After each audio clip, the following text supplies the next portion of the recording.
성도 여러분 안녕하십니까? 2023년 3월 11일 토요 새벽 말씀 함께 나누겠습니다. 함께 나누실 하나님 말씀은 마태복음 19장 13절에서 30절까지입니다. 본문에서는 예수님의 천국에 대한 가르침이 기록되어 있습니다. 본문을 통해서 성도는 관습과 문화의 교훈을 넘어가야 한다는 사실과 주님의 나라를 위해 나의 것을 버릴 수 있음에 대해서 함께 묵상하겠습니다. 첫째 묵상할 내용은 성도는 자신의 관습과 문화의 교훈을 넘어서야 한다는 것입니다.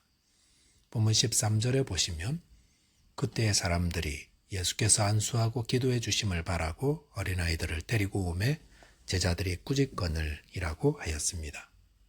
예수님이 결혼과 이혼에 대한 가르침을 주신 이후에 사람들은 예수님이 자기 어린아이들을 안수하고 기도해 주시기를 바라서 예수님께 데려왔습니다. 당시 사람들은 랍비에게 자기 어린아이들을 데려와 안수하고 기도를 받곤 했는데 같은 이유로 일부 사람들이 그렇게 했던 것 같습니다. 그런데 제자들이 이들을 막아서서 꾸짖었습니다. 그것은 제자들이 아직도 여자와 어린아이들을 무시하고 천대하는 관습에 젖어 있었음을 보여줍니다. 불과 얼마 전에도 예수님은 천국에 들어가려면 이런 어린아이와 같아야 한다라고 가르치시면서 어린아이의 소중함을 말씀하셨습니다. 그런데도 제자들은 그 가르침을 기억하지 못하고 여전히 그릇된 옛 관습과 문화로 돌아가 아이들을 꾸짖고 있었던 것입니다. 우리는 주님의 말씀대로 살기보다 자신의 삶에 밴 관습대로 살아가려는 경향이 큽니다. 그래서 주님이 소중히 여기는 것을 알아보지 못하고 꾸짖게 되는 것입니다. 미국의 어떤 한인교회에 어떤 청년이 샌들을 신고 예배에 왔습니다. 그러자 안내를 보던 장로님이 어디 교회에 샌들 신고 오느냐고 쫓아냈다고 하였습니다. 그것은 제자들이 자신들이 가진 관습과 문화의 틀로 주님께 오는 어린아이들을 꾸짖은 것과 다를 바가 없습니다. 성도는 자기 관습과 문화를 소중히 여기면서도 주님의 말씀에 어긋나는 것들을 구분할 줄 알아야 합니다. 본문 14절 15절에 보시면 예수께서 이르시되 어린아이들을 용납하고 내게 오는 것을 금하지 말라. 천국이 이런 사람의 것이니라 하시고 그들에게 안수하시고 거기를 떠나가시니라 라고 하였습니다. 제자들은 자기 관습과 문화에 빠져 주님께 오는 자를 꾸짖었습니다. 그런 제자들을 향해 예수님은 어린아이들이 얼마나 소중한 존재인지를 또다시 알려주셨습니다. 그리고 후에 이 제자들이 주님의 가르침을 따르는 훌륭한 일꾼들이 되었습니다. 우리 가운데 어떤 분들은 자기 관습과 문화 속에 빠져서 주님께 오는 자를 꾸짖는 잘못을 범할 때가 있습니다. 그게 다 잘 몰라서 그러는 것입니다. 그럴 때 주님께서 그런 제자들을 또 가르쳐 배우게 하신 것처럼 또 알려주고 또 가르쳐야 합니다. 그럴 때에 그런 분들이 장차 주님의 나라를 위한 귀한 일꾼들이 될 것입니다. 그런 분들과 함께 나눌 하나님 말씀은 디모데전서 1장 3절 4절입니다. 이 말씀에 보시면 다른 교훈을 가르치지 말며 신하와 끝없는 족보에 몰두하지 말라 하였습니다. 다른 교훈이란 복음 이외에 이래야 한다 저래야 한다라는 가르침들, 즉 관습과 문화가 가르치는 교훈들입니다. 신하와 끝없는 족보는 당시 사람들이 늘 이야기하던 교훈들이었습니다. 교회는 그런 가르침들을 가르치는 곳이 아니라 복음을 가르치고 전하는 곳입니다. 그러므로 이런 것들이 복음을 넘어서는 가르침이 되게 해서는 안 된다라는 것입니다. 교회와 성도는 주님의 가르침을 배우고 그 가르침을 전해야 합니다. 저와 여러분이 예수님의 가르침을 잘 배우고 익혀서 그 말씀대로 순종하며 또 전하는 자 되시기 바라겠습니다. 둘째로 묵상할 내용은 주님의 나라를 위해 나의 것을 버릴 수 있어야 한다는 것입니다. 본문 16절에 보시면 어떤 사람이 주께 와서 이르되 선생님이여 내가 무슨 선한 일을 하여야 영생을 얻으리까라고 하였습니다. 여기 나오는 어떤 사람은 동일한 내용 기록되어 있는 누가복음 18장에 보시면 관리라고 하였습니다.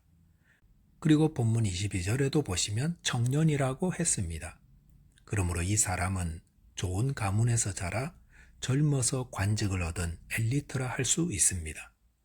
이 청년이 주님께 내가 무슨 선한 일을 하여야 영생을 얻으리까라고 물었습니다.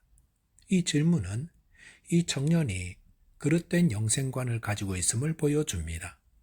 즉, 이 청년은 영생이란 선한 일을 행함으로 얻는 것이라고 알고 있었던 겁니다. 영생은 선한 행실을 통해 얻는 것이 아닙니다. 영생은 주 예수를 믿음으로 얻습니다. 그런데 본문 17절에 보시면 예수께서 이르시되 어찌하여 선한 일을 내게 묻느냐? 선한 이는 오직 한 분이시니라. 네가 생명에 들어가려면 계명들을 지키라 하였습니다. 예수님은 청년의 말에서 선한 이는 오직 한 분 하나님이시라고 교정해 주었습니다. 그리고 생명에 들어가려면 계명들을 지키라 하였습니다. 성경은 율법의 기능은 죄를 깨닫게 하는 것이라고 말씀합니다. 이것은 율법이 죄를 알려주는 소극적 기능을 가지고 있음을 말합니다. 그런데 본문에서 예수님은 계명을 전심으로 지킴으로 생명을 얻게 된다는 적극적 기능을 말씀해 주시는 겁니다. 본문 18절 19절에 보시면 이르되 어느 계명이 오니까 예수께서 이르시되 살인하지 말라, 간음하지 말라, 도둑질하지 말라, 거짓 증언하지 말라, 내 부모를 공경하라, 내 이웃을 자신과 같이 사랑하라 하신 것이니라 라고 하였습니다. 어떤 계명을 지켜야 하는지 되묻는 청년에게 예수님은 십계명의 이웃사랑의 계명들을 말씀해 주셨습니다. 그러자 본문 20절에 보시면 그 청년이 이르되 이 모든 것을 내가 지키어 싸운데 아직도 무엇이 부족하니까라고 하였습니다. 예수님이 말씀하신 십계명의 계명을 들은 청년은 자신이 이 모든 것들을 다 지켰다고 하였습니다. 그러면서 무엇이 더 부족한지를 되물었습니다. 이에 대해 예수님은 본문 21절 22절에 보시면 예수께서 이르시되 네가 온전하고자 할진대 가서 내 소유를 팔아 가난한 자들에게 주라. 그리하면 하늘에서 보화가 내게 있으리라. 그리고 와서 나를 따르라 하시니 이 청년이 재물이 많으므로 이 말씀을 듣고 근심하며 갔다고 하였습니다. 무엇이 더 부족합니까? 묻는 청년에게 예수님은 그의 소유를 다 팔아 가난한 자들에게 주고 예수님을 따르라 하였습니다. 그러자 이 청년이 재물이 많으므로 근심하며 갔다 하였습니다. 이 청년이 근심하며 돌아간 후 본문 23절 24절에 예수님은 이렇게 말씀하셨습니다.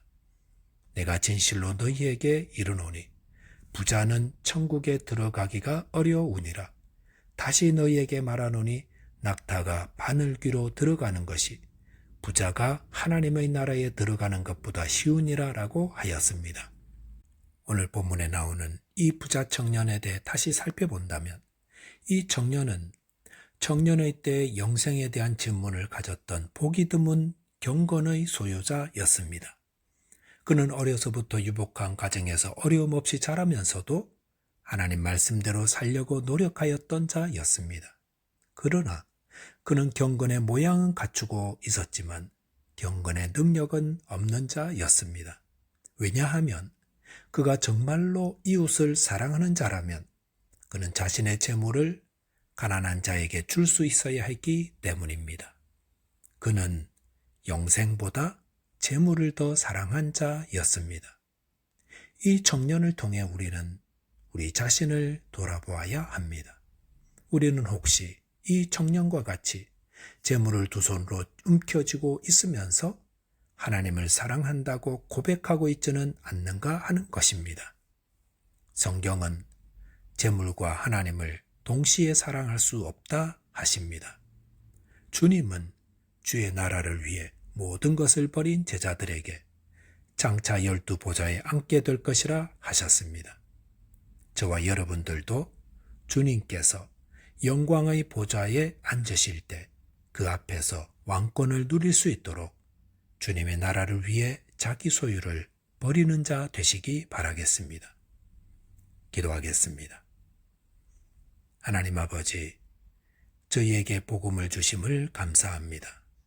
이 복음을 붙들고 증거하되 관습과 문화를 넘어서는 자 되게 하여 주옵소서. 또한 주님의 나라를 위해 저희 모든 것을 기꺼이 버림으로 주님이 이 땅에 영광의 보좌에 앉으실 때에 저희도 왕권을 누릴 수 있게 하여 주옵소서. 예수 그리스도 이름으로 기도하옵나이다. 아멘. 오늘도 주 안에서 승리하는 하루 되시기 바라겠습니다. 감사합니다.